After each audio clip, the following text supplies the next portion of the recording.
for the N64. Which game system is better to collect for today? Which game system should you choose? Because you know the funny thing is, they have more in common than you might expect. For starters, the Dreamcast and the N64 are contemporaries.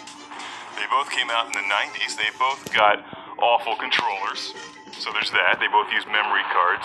I think the N64 controller is worse than the Dreamcast controller, which says a lot right there.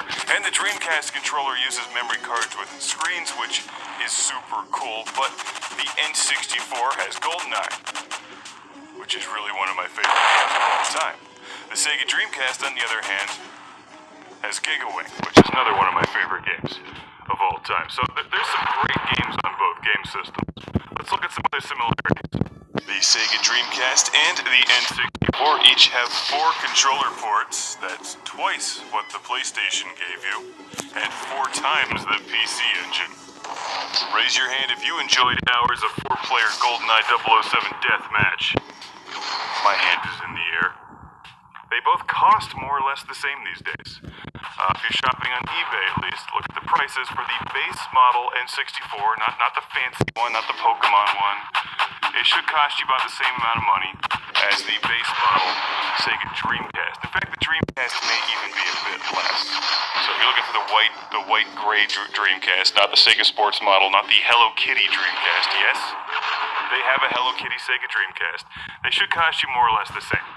So I think $100 will get you the game system, probably 2 controllers, a memory card or 2, and a stack of games. But it's unlikely that you're going to get Ocarina of Time or any of the Gigawing or Spaceship Shooter games or Border Down or something for that $100. I mean, Border Down alone will cost you a couple $100. I have no idea what Ocarina of Time costs, but I'm pretty sure it's not inexpensive these days either.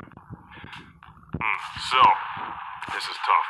I think you should make your decision actually based on the game library. Because while they have a lot of things in common, the Dreamcast and the N64 both look and feel completely different. That's really what separates these game systems. They both got good games. They both got horrible games. Only one of them has Seaman, where you boil a fish voiced by Leonard Nimoy, but on the other hand, to be fair, the N64 has Robotron 64, which is an excellent game. The N64 has Wave Race 64, but the Dreamcast has Hydro Thunder. I definitely like Hydro Thunder more, but Wave Race 64 is still a really good game. In fact, there's a lot of good driving games on the N64, but the Dreamcast has Ferrari F355 Challenge. I'm biased here. I would suggest Dreamcast, but what if you want to play the big Zelda games? Or Pokemon?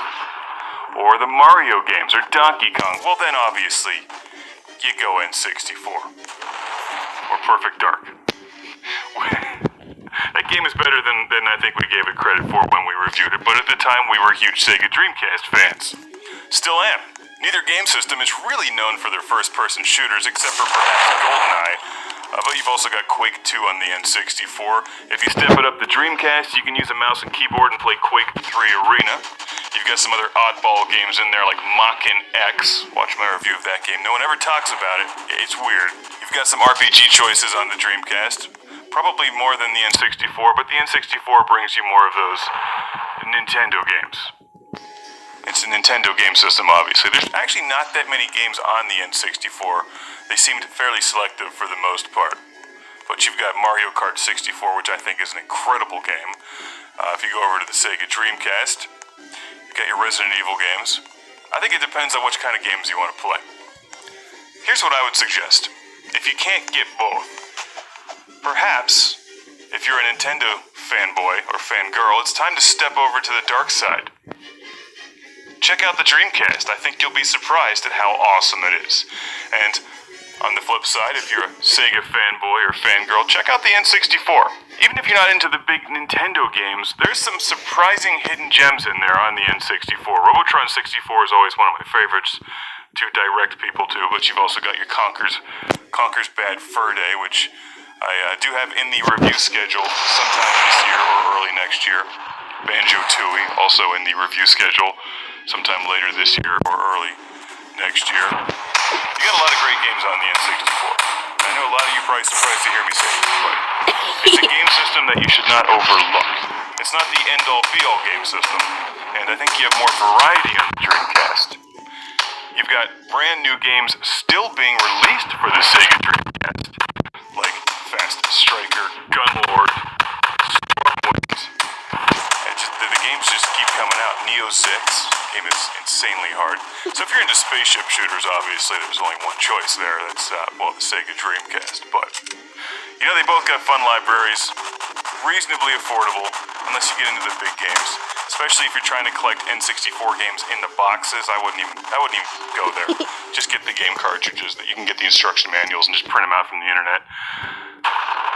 Game system-wise, they're fairly reasonably priced because neither one of them is rare, even though the N64 really outlasted the Dreamcast. Actually, I take that back. Since they're still making games for the Dreamcast, I think the Dreamcast has pretty much outlasted everything. So, the obvious answer is you should have both. I forgot about Sin and Punishment on the N64. That's amazing. But that game's not cheap either. So, there you go. Dreamcast versus N64. Personally, I'd go Dreamcast, but that's not an insult to the N64. The N64 is far better than I gave it credit for 10 years ago. And there's a lot of good games on there for it. So, check it out. There you go. Thanks for watching another Classic Game Room competitive review. Hopefully you've left more or less confused about this one. Because even though they both cost more or less the same, you got a totally different look and feel. If you like fighting games, you go Dreamcast. If you like Nintendo games, you go N64. If you like driving games, I would go Dreamcast. If you like spaceship shooters, 1980s arcade game remakes, RPGs that aren't Zelda, you go Dreamcast. If you like Nintendo games, you go N64. If you like fishing games, you go Sega. Dreamcast, I can't hide the bias. I'm all for the Dreamcast, but don't overlook the N64's excellent collection of games. It's just a shame it doesn't have Mach-N X or Seaman. Get your CGR shirts and glassware at ClassicGameRoom.com. Classic Game Room is brought to you by Magnum Skywolf. CGR is supported by fans on Patreon. Thank you.